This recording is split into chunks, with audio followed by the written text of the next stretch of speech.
देश को आत्मनिर्भर बनाना है तो पहले देश का जो मजदूर है उसे बचाइए। सीएमआई की रिपोर्ट है 20 साल से लेके 56 साल तक के जो लोग हैं उनकी करीब 10 करोड़ से ज्यादा लोगों की नौकरी चली। आगरा की रिपोर्ट आपने देखी, 4-4 महीने से राशन नहीं मिला और सरकार कह रही है हम राशन बांट रहे हैं। या किसी को कुछ नहीं है, घोषणा खूब कर दी। अगर सरकार चाहती, ईमानदार होती तो निश्चित रूप से फ्री ट्रेन चलाती। लोकल से वोकल की बात करता है वही व्यक्ति सरदार पटेल जी की मूर्ति 3-3.5 करोड़ की चाइना के लोगों से बनवाता है। इस देश के साथ में जितना भद्दा, जितना क्रूर, जितना बेरहम मजाक माननीय प्रधानमंत्री नरेंद्र मोदी जी ने किया है, ये 20 लाख करोड़ का झुंझुना देकर इतना मजा किसी और ने किया। लाइव टीवी, सच सबसे आगे। माननीय प्रधानमंत्री जी ने एक मोदी नाम का झुंझुना जो है ना, 20 लाख का झुंझुना, वो देश की जनता के हाथ में थमा दिया है कि लो भैया इसे और बजाते रहो जब थक जाओ तो आराम से बैठ जाना, क्योंकि वो झुंझुना ही है और कुछ नहीं है।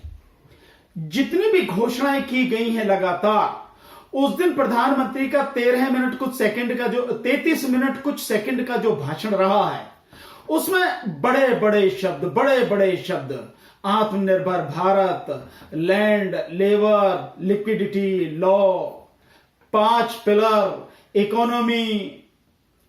इकोनॉमी और इंफ्रास्ट्रक्चर, और इसके बाद में सिस्टम, डेमोग्राफी, डिमांड, ये जो सारी चीजें हैं, और लोकल से वोकल, मतलब ये सब कुछ केवल और केवल बड़े बड़े शब्द हैं।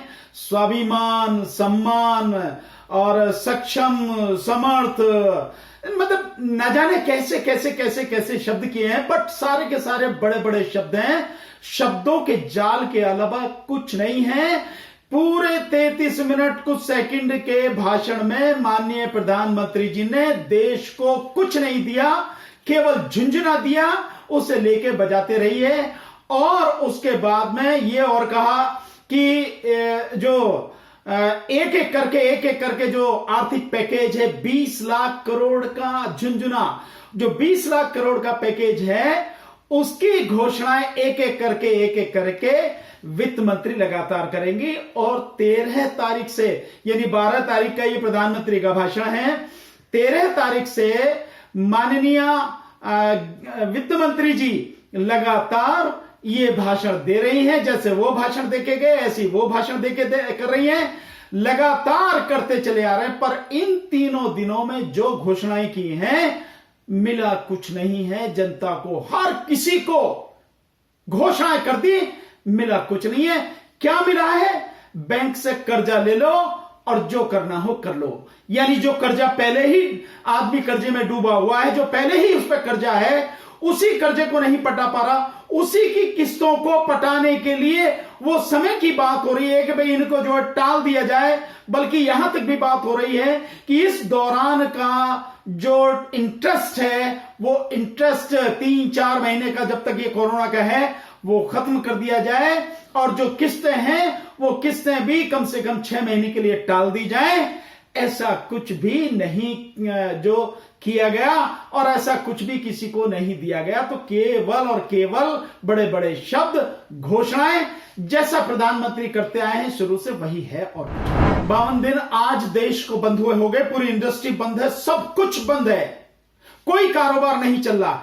इन 52 दिनों में बंद होने के बाद आप लोगों को राहत पहुंचाते, जो मजदूर हैं, प्रवासी मजदूर हैं, जो गरीब हैं, जिनको रोटी नहीं मिल रही, सरकारी केवल घोषणाएं हैं कि राशन मिल रहा है, इतने लाख टन वहां दे दिया गया, अनाज दे दिया गया राशन की दुकानों पे, इतने लोगों को खाना दे दिया गया। यहां तक कि जो वित्त मंत्री सीतारमण है, उन्होंने तो कल ये भी कहा कि मजदूरों को 3 टाइम का खाना दिया गया। अरे कहां 3 टाइम का खाना दिया गया? 1 टाइम का खाना उन्हें नहीं मिला। तो ये सारी की सारी घोषणा, किस तरह से आत्मनिर्भर बनेंगे आप? आत्मनिर्भर बनने के लिए आप पहले लोगों को मजबूत तो बनाएंगे, लोगों की क्रय शक्ति जो है उसको तो बनाएंगे, लोगों को टेक्नोलॉजी में जो मजबूत तो बनाएंगे। पर आज का समय, आज तो जो समय है, कम से कम लोग जिंदा रहें, उनको खाने के लिए रोटी मिल जाए, उनको पीने के लिए पानी मिल जाए। ये स्थिति ही आज की तारीख में अगर हो जाए तो आत्मनिर्भर बनने की उसके बाद की बात है। आप आज बड़े बड़े नारे देके बड़े बड़े शब्दों का इस्तेमाल करके आत्मनिर्भर भारत की बात कर रहे हैं। आत्मनिर्भर भारत क्या बनेगा? 12 करोड़ लोगों को, एमएसएमई से जुड़े हुए जो लोग हैं, 12 करोड़ लोगों को अप्रैल महीने की, मार्च और अप्रैल की शायद तनख्वाह नहीं मिली है। उन्हें पहले तनख्वाह चाहिए। यहां तक कि आपने इतना सब कुछ किया है, जो गरीब लोग हैं उनको प्रॉपर तरीके से खाना नहीं, करोड़ों लोग सड़कों पर पैदल जा रहे हैं। आप रेलवे चलाने की बात कर रहे हैं, लेकिन रेलवे में कितने लोग जा रहे हैं? आप हर रोज देख रहे हैं, हर समय हर पल हजारों, 2-2 हजार किलोमीटर दूर लोग पैदल साइकिल से जा रहे हैं। गर्भवती महिलाएं जा रही हैं, मजदूर मर रहे हैं। इनको रोटी मिल जाए, इनके बच्चों को निवाला मिल जाए, उसके बाद की बात है कोई आत्मनिर्भर होने की। आप ये नौटंकी करना बंद करें तो ज्यादा बढ़िया है प्रधानमंत्री। अगर सही मायने में देश को आत्मनिर्भर बनाना है तो पहले देश का जो मजदूर है उसे बचाइए, उसकी जिंदगी को बचाइए, उसे खाना दीजिए, पानी दीजिए, उसे उसके घर पहुंचा दीजिए, उसका रोजगार दीजिए। सीएमआई की रिपोर्ट है, ये गवर्नमेंट की रिपोर्ट है, किसी और की नहीं है, गवर्नमेंट की रिपोर्ट है कि 20 साल से लेके और 40 साल तक के और फिर उसके ऊपर 56 साल तक के जो लोग हैं, मतलब उनकी करीब 10 करोड़ से ज्यादा लोगों की नौकरी चली गई है। ये सीएमआई जो सरकारी आंकड़े हैं, सरकारी आंकड़ों की मैं बात कर रहा हूं। तो आप किसके आत्मनिर्भर बनाएंगे? पहले जो ये लोग हैं, पहले इन लोगों को आप रोटी दे दीजिए, इन्हें रोजगार दे दिए, उसके बाद आत्मनिर्भर की बात है। अभी ये जो मजदूर हैं, जो 23 करोड़ लोगों के पास में तो राशन कार्ड है और लगभग 20-22 करोड़ लोग वो हैं जिनके पास कोई राशन कार्ड नहीं है, कुछ नहीं है। उनकी बहुत बुरी स्थिति है, उन्हें खाना नहीं मिल रहा है। आगरा की रिपोर्ट आपने देखी, 4-4 महीने से राशन नहीं मिला और सरकार कह रही है हम राशन बांट रहे हैं, लगातार बांट रहे हैं। और एक और नौटंकी सरकार कर रही है कि 1 नेशन 1 राशन कार्ड, और इससे कहीं भी देश में किसी भी जगह मिल जाएगा। तो ये सब नौटंकियां हैं, ड्रामा है। आत्मनिर्भर भारत इससे नहीं बनेगा। आत्मनिर्भर भारत बनने के लिए देश के हर व्यक्ति को पहले रोटी दो, पानी दो, उसे रोजगार दो, उससे बढ़िया से बढ़िया शिक्षा, जो एजुकेशन बढ़िया मिलेगी, तब जाके कहीं आत्मनिर्भर भारत बनेगा। और इस समय का जो समय है वो गरीबों को रोटी देने का समय है। कि रिजर्व बैंक की घोषणाएं और जो कोरोना संकट के समय जो पैकेज की घोषणा की गई, उसको मिला के जो टोटल है वो 20 लाख करोड़ के लगभग का पैकेज है। यानी जो हमारी जीडीपी है 200 करोड़ के लगभग, उस जीडीपी का 10%। तो मतलब ये एक बड़ी फिगर है। और पहले दिन इस बड़ी फिगर को दिखा के खूब ट्विटर और सोशल मीडिया में पूरा हल्ला मचाया गया, मीडिया में हल्ला मचाया गया है। लेकिन ये 20 करोड़ का झुंझुना। अब आप देखिए जो इसमें जोड़ा गया है, जो रिजर्व बैंक ने घोषणा की है, रिजर्व बैंक ने पहले ही 8 लाख करोड़ की घोषणा कर रखी है। लिक्विडिटी जिसकी बात है ना, यानी लोन देने की, लोन दे दे सर, मतलब जो बैंक है वो लोगों को लोन दें। 8 लाख करोड़ पहले ही रिलीज कर चुका है। इसके अलावा 50,000 करोड़ वो है कि एक म्यूचुअल फंड जो डूब गया था, सो उसके लिए 50,000 करोड़ रुपए रिजर्व बैंक ने और दिए बैंकों के। तो 8,50,000 करोड़ और 1,70,000 करोड़ के पैकेज की घोषणा पहले ही 25-26 तारीख में जो करी गई है, कोरोना 25-26 मार्च के उसमें जो करी गई है कोरोना संकट के समय। तो अब आप इसको लगा लीजिए कि 8.5 लाख वो, और ये हो गया आपका 1,70,000 करोड़। तो 10,20,000 करोड़ तो सीधे सीधे ये हो गया। इसके अलावा बचा क्या है? वो बचा 9,80,000 करोड़। परसों से वित्त मंत्री जब से घोषणा कर रहे हैं, वित्त मंत्री ने जो घोषणा की और आज तक जो घोषणा की है, उससे तो पैसा 20 लाख करोड़ से कहीं ज्यादा हो गया। आप देखिए इसमें जोड़िए कि एमएसएमई के लिए उन्होंने 3 लाख करोड़ की घोषणा करी है लोन की। एमएसएमई की परिभाषा उन्होंने बदल दी और 30 लाख करोड़ की उन्होंने घोषणा की है। एमएसएमई की परिभाषा उन्होंने इस तरह से बदल दी कि जो पहले 25 लाख तक के जो इन्वेस्टमेंट करता था, वो जो मैन्युफैक्चरिंग सेक्टर में वो आती थी, उसमें जो माइक्रो, उसमें जो स्मॉल माइक्रो उसमें इंडस्ट्री में आती थी, उसके 25 लाख जो थी, और जो पहले वो थी जो सर्विस वाली थी वो 10 लाख वाली थी, वो माइक्रो में आती थी। तो अब 10 लाख वाली उसको सर्विस वाली को और मैन्युफैक्चरिंग दोनों को मिला के 25 लाख से 1 करोड़ तक कर दिया, यानी वो हो गई आपकी माइक्रो। और उसके ऊपर जो आपके जो है उसका टर्नओवर 5 करोड़ होगा। इसके अलावा जो पहले जो 1 करोड़ था उसको बढ़ाकर उन्होंने जो है 5 करोड़ कर दिया, यानी उसका टर्नओवर जो है 5 करोड़ वाले का अब 20 करोड़ के लगभग होगा। वो परिभाषा उन्होंने उसकी बदल दी। और जो इसके ऊपर है वो जो 20 करोड़ से लेके जो था 20 करोड़ का जो इन्वेस्टमेंट था उसको 100 करोड़ कर दिया। ये जो इन्होंने परिभाषा उसकी एमएसएमई की परिभाषा बदल दी और उसके लिए 3 लाख करोड़ का प्रावधान किया। ये क्या है? लोन है, कर्जा है। जो ये इंडस्ट्री लेना चाहे, कर्जा लेना चाहे तो वो कर्जा ले सकती हैं। हकीकत यह है कि केवल देश में 7% एमएसएमई यानी micro small and medium enterprises जो हैं वो 7% ही हैं जो सरवाइव करने की स्थिति में हैं। बाकी की बहुत बुरी हालत है, वो सरवाइव करने की स्थिति में है, तो उनको केवल लोन ऑफर किया है। इसके अलावा कुछ इसी में एमएसएमई में कुछ और इंडस्ट्री है जिनका एनपीए हो गया है, उनको भी जो कहा है कि तुम्हें भी भाई लोन मिल सकता है, तो 20,000 करोड़ उसके लिए है। एक और फंड बनाया है 50,000 करोड़ का। इसके अलावा जो इनको दिया, नाबार्ड को दिया है, वो नाबार्ड को पैसा दिया है तकरीबन 90,000 करोड़ के लगभग। और इसके अलावा कल फिर दिया है नाबार्ड को 30,000 करोड़, तो 1,20,000 करोड़ ये हो गया। इसके अलावा जो है जो पावर फाइनेंस कॉर्पोरेशन है 90,000 करोड़ उसको दिया है कि जो बिजली कंपनियां डिस्ट्रीब्यूट जो कर रही हैं, बना रही हैं, उनको जो है वो लोन दे सके। इसके अलावा जो पैसा दिया गया है कुछ और जो पीपीएफ जो ईपीएफ वाले थे कि उनका जो पैसा है गवर्नमेंट उनका पैसा देगी। जो ईपीएफ जो मजदूरों का जो अमाउंट था 12%, तो जो इंडस्ट्री वाले हैं उनको भी नहीं देना पड़ेगा और मजदूरों को नहीं, वो सारा सरकार देगी। उसमें तकरीबन 10,000 करोड़ के लगभग। और फिर कल जो है घोषणा की गई है, कल घोषणा की गई है 2 लाख करोड़ की जो घोषणा की गई है वो 3 लाख करोड़ की वो किसानों के लिए की गई है। फिर किसानों के लिए आज फिर की गई है 1 लाख करोड़ की।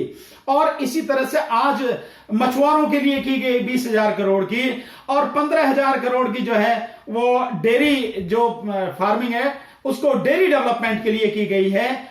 इसी तरह से करके टोटल जो आज तक घोषणा हो चुकी है वो घोषणाएं 20 लाख करोड़ को पार कर चुकी हैं ऑलरेडी। जो वो हैं मध्यम वर्ग के जो लोग हैं जिनकी आय 6 लाख से लेकर 12 लाख तक है, उनको कहा है कि पीएम आवास योजना में वो मकान ले सकते हैं। और इस योजना जो पहले चल रही थी उसको और 1 साल के लिए बढ़ा दिया गया है। वो भी क्या है? कर्जा है, वो भी सिर्फ कर्जा ही है, कुछ नहीं है, सिर्फ लोन, कर्जा और कुछ नहीं। ये है घोषणा। इकोनॉमी का मतलब ये है कि इसके देश की आर्थिक व्यवस्था सुधरे। लेकिन इस देश की आर्थिक व्यवस्था कैसे सुधरेगी जब आप जो 12 करोड़ मजदूर जिनको अभी तनख्वाह नहीं मिली अप्रैल महीने की, पहले आप उनको तनख्वाह दो, मजदूरों को रोटी दो। जो इंडस्ट्री वाले हैं जो चलाने की स्थिति में नहीं है उनको पैसा, सीधे पैसा दो, वो चला पाए इंडस्ट्री को। मैं एमएसएमई की बात कर रहा हूं, मैं उनकी बात नहीं कर रहा जो बड़े लुटेरे हैं, मैं उनके बड़े इंडस्ट्री वाले जो मैं उनकी बात नहीं कर रहा हूं। जिन्होंने देश को जो है लूट लूट के जिन्होंने बर्बाद कर दिया, मैं उनकी बात नहीं कर रहा हूं। मैं बड़े इंडस्ट्री वालों की, मैं उनकी जो एमएसएमई वाले जो हैं, जो micro small and medium enterprises वाले हैं, मैं उनकी बात कर रहा हूं कि उनको आप सपोर्ट नहीं देंगे तो क्या। वो जो कह रहे हैं एमएसएमई वाले जो कह रहे हैं उनकी मांग मानी नहीं गई। उन्होंने कहा कि भाई जो मजदूरों का ये पैसा है मार्च अप्रैल मई का, ये 3 महीने का जो उनकी तनख्वाह है, ये जो है सरकार दे। हम इस स्थिति में नहीं है कि उनकी तनख्वाह दे सकें, सरकार उनको दे। सरकार ने कुछ नहीं दिया उनको, कोई उनकी डिमांड नहीं मानी। और उसने ये कहा कि जो इस बीच का जो हमारी ईएमआई जा रही है उस पर जो इंटरेस्ट है, ब्याज है, वो खत्म कर दिया जाए। वो खत्म नहीं किया। सही बात यह है कि दिया किसी को कुछ नहीं है, घोषणा खूब कर दी। जैसे मैं कई बार एक ढपोल संघ वाली कहानी सुनाता हूं ना कि ढपोल संघ वो कहते हैं जो कि भाई मुझे 100 रुपए दे, 100 क्या, जो कि 200 ले ले। उसने कहा भाई 1000 रुपए दे, 1000 नहीं 2000 ले ले, पर देता कुछ नहीं था। सिर्फ यही है ढपोल संघ की कहानी और कुछ नहीं है, सिर्फ घोषणाएं, इसके अलावा कुछ नहीं है। हकीकत चाहिए। मैं समझता हूं पुण्य प्रसून वाजपेयी जी ने एक आंकड़ा दिया है, बहुत बढ़िया बात है। उन्होंने दिया है कि अगर ये पैसा जो है देश के 30-35 करोड़ जो लोग हैं उनको अगर एक साइड में कर दिया जाए, 100 करोड़ लोगों को हम गरीब जिन्हें मान रहे हैं, उन 100 करोड़ गरीबों को सीधे अकाउंट में आप 20-20 हजार रुपए दे दिए, 20 लाख करोड़ सीधे हो गए। सो वो लोग कम से कम जो जरूरत है उनकी वो पूरा कर सकेंगे, क्योंकि ऐसे बहुत लोग हैं, करोड़ों लोग हैं, 50 करोड़ से ज्यादा लोग ऐसे हैं जिन्होंने 20 हजार रुपए देखे भी नहीं होंगे। इस स्थिति में है लोग, उनकी इनकम नहीं है इस तरह की, 10,000 रुपए महीने की, साल की उनकी इनकम नहीं है, इस तरह के लोग हैं, तो वो भी है। दूसरा, मजदूरों के लिए क्या किया है? क्या ये जो सरकार है मजदूरों के लिए ट्रेन फ्री चलाई है क्या? अभी भी 85% की बात कर रहे हैं कि 85% रेल जो सेंट्रल गवर्नमेंट देगी और 15% स्टेट गवर्नमेंट, कुछ नहीं है। मजदूरों से पैसे लिए जा रहे हैं। सूरत की स्थिति उसने दिखाई कल जबरदस्त तरीके से, देखो मीडिया में जो है एनडीटीवी में उन्होंने दिखाया कि किस तरह से मजदूरों से पैसे लिए जा रहे हैं, किराए के पैसे लिए जा रहे हैं, 850 रुपए लिए जा रहे हैं। सो मजदूरों से पैसे लिए जा रहे हैं रेल के। अगर सरकार चाहती, ईमानदार होती, तो निश्चित रूप से फ्री ट्रेन चलाती, और फ्री ट्रेन चलाती तो 300 ट्रेनें, पुण्य प्रसून वाजपेयी जी का कहना है कि 300 ट्रेनें 30 दिन के लिए लगातार चलाई जाएं तो 900 करोड़ ही उनका खर्चा आता। तो 900 करोड़ कुछ नहीं है। मजदूरों को अगर खाना दिया जाए, उस खाने में ही कोई पैसा खर्च नहीं हो रहा, बहुत मामूली सा पैसा उसके लिए खर्च होगा। जो सारे के सारे जो पीपीई किट और जो ये आपकी टेस्टिंग किट है, इस सब में अगर जो पैसा लगाया जाए, वो सब कुछ पूरे देश के हिसाब से अगर सब कुछ किया जाए तो 1.5 लाख करोड़ से ज्यादा नहीं इसमें खर्च होगा। जनता की भावनाओं के साथ बहुत क्रूर मजाक हमारे प्रधानमंत्री करते हैं, बहुत क्रूर मजाक, बहुत बेरहमी से, बहुत बेदर्दी से वो देश के गरीबों का, शोषितों, पीड़ितों का, मजदूरों का, प्रवासी मजदूरों का मजाक उड़ाते हैं। ये भाषा जो वो बोलते हैं कि ये सब क्योंकि गरीबों के नाम पर, गरीबों को दिखाने के लिए, पर मैं समझता हूं उन गरीबों को भी अब समझ में आ जाना चाहिए, उन गरीबों को भी समझ में आ जाएगा, जरूर आ जाएगा, निश्चित रूप से आ रहा है कि जो तुम्हें हिंदू के नाम पर तुम्हें इकट्ठा करते थे, मुसलमानों से लड़ाते थे, और जो तुम्हें मंदिर के नाम पर इकट्ठा करते थे, जो मंदिर के नाम पर तुम्हारी वोटें लेते थे, हिंदू मुस्लिम कराते थे, वही लोग, वही हिंदू, वही हिंदुओं की सरकार, बीजेपी सरकार, मोदी सरकार, भारत सरकार तो कहते ही नहीं है, मोदी सरकार कहते हैं, वही मोदी सरकार आपके घावों पर, जले हुए मतलब जख्मों पर नमक छिड़क रही है बहुत बुरी तरह से, और केवल नमक छिड़क ही नहीं रही, नमक छिड़कने के बाद हाथ से उन्हें रगड़ भी रही है। यह है मोदी सरकार का असली चेहरा, घिनौना चेहरा और बेरहम और बेदर्द चेहरा, जो गरीबों को, जो मजदूरों को बहुत भारी पड़ रहा है। वोकल से वोकल का मतलब यह है कि जो देश में ही उत्पाद बने और उन्हीं उत्पादों को लोग इस्तेमाल करें और उन्हीं के प्रचार करें। ये कह रहे हाँ भाई, ये जैसे मानो ये बनाया है कि कोई मशीन बनाई, कहें भाई अरे बहुत बढ़िया मशीन है भाई, देखो अपनी है, अपने यहाँ की है, इसकी मशीन का प्रचार करो भाई, ये देखो ये मशीन खरीदो। या यूं कहो कि किसी ने फावड़ा बनाया, यूं कहो किसी ने तसला बनाया, या यूं कहो किसी ने जो अटैची बनाई, ये यूं कहो कि किसी ने जो है बैग बनाया, किसी ने जो बाल्टी बनाई, किसी ने कोई बर्तन बना, मतलब इन सारी चीजों का, या यूं कहो कि खाने की कोई चीज जो उसने बनाई, जो इस सारी चीजों का, इनका न केवल आप खरीदो बल्कि इनका प्रचार करो। एक व्यक्ति, उसकी कथनी और करनी में कितना जमीन आसमान का अंतर है कि जो लोकल से वोकल की बात करता है, वही व्यक्ति सरदार पटेल जी की मूर्ति 3-3.5 हजार करोड़ की चाइना के लोगों से बनवाता है। वही व्यक्ति जो गाड़ियां यूज करता है, जहां तक मैं समझता हूं वो विदेशी ही गाड़ियां हैं जिन गाड़ियों को यूज किया जा रहा है, BMW, वो देशी गाड़ियां नहीं हैं, वो विदेशी गाड़ियां हैं जिनको यूज किया जा रहा है। तो देसी गाड़ी में चलो ना, एम्बेसडर में चलो, फिएट में चलो ना, पता लग जाएगी क्या है स्थिति। तो लोकल से वोकल तभी शुरू होगा ना, तुम पहले शुरू करो। देखिए 600 करोड़ का तो बजट अभी पास ही हुआ है प्रधानमंत्री की सुरक्षा के लिए। बाकी प्रधानमंत्री का चेहरा दिखाने के लिए जो एडवर्टाइजमेंट होता है, प्रधानमंत्री की विदेश यात्रा में जो खर्च होता है, मैंने कैलकुलेट किया कि लगभग 2000 करोड़ रुपया इस प्रधानमंत्री माननीय नरेंद्र मोदी जी के लिए खर्च होता है साल का। इस गरीब देश का उनकी कथनी और करनी में जमीन आसमान का अंतर है। कहते कुछ है, करते कुछ है, और देश की जनता के लिए कुछ नहीं है। 3 दिन में जो घोषणाएं हुई हैं, आज किसानों के लिए घोषणा हुई है, लेकिन कुछ नहीं है। कल प्रवासी मजदूरों के लिए घोषणा की गई थी, किसी के लिए भी तो कुछ नहीं है, कुछ नहीं। एक और जुमला दे दिया, 1 नेशन 1 राशन कार्ड, ये कब बनेगा, कब नहीं होगा, कुछ नहीं पता किसी को, कब से कब होंगे। तो ये सारी की सारी चीजें हैं इस देश के साथ में। जितना भद्दा, जितना क्रूर, जितना बेरहम मजाक माननीय प्रधानमंत्री नरेंद्र मोदी जी ने किया है, ये 20 लाख करोड़ का झुंझुना देकर इतना मजाक किसी और ने नहीं किया। मैं समझता हूं इतना बेदर्द उन्हें नहीं होना चाहिए, इतना बेरहम उन्हें नहीं होना चाहिए। बेशक मत दो कुछ, पर ये तो कह दो भाई मेरे पास नहीं है, मैं नहीं दे सकता। लेकिन तुम कहते भी नहीं हो, और तुम जो कर रहे हो वो देश की जनता के घावों पर नमक छिड़ककर उसको रगड़ने वाली स्थिति है। ऐसा मत करो। लाइव टीवी, सच सबसे आगे।